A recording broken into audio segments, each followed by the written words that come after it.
ছোট্ট লেখা, পরের সুখ সহ্য হয় না, কলমেও পাঠে আমি কবিতা বসু।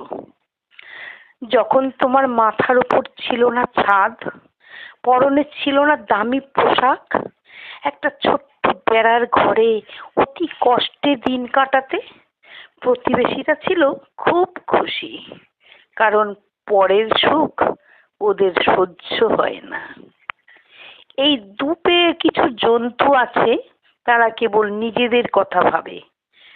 তাদের অনেক আছে, তবুও অন্যের সম্পদ কিভাবে অন্যায়ভাবে কেড়ে নেবে হিংস্র জন্তুর মতো ওত পেতে বসে আছে, শুধু সময়ের অপেক্ষায়।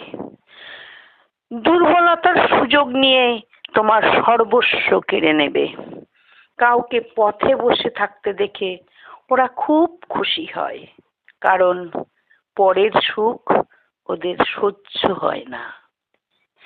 নিজের চেষ্টায় যখন তুমি একটু মাথা তুলে দাঁড়াবে, দেখবে কেউ আর তোমার সাথে কথা বলছে না, তোমাকে এড়িয়ে চলছে, তোমাকে চেনেই না। এই দ্বীপে জন্তুগুলোকে একদম পাত্তা দিও না। নিজের শিরদাঁড়া সোজা করে মাথা উঁচু করে চলো।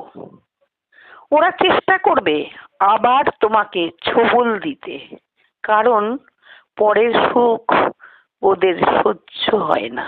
নমস্কার।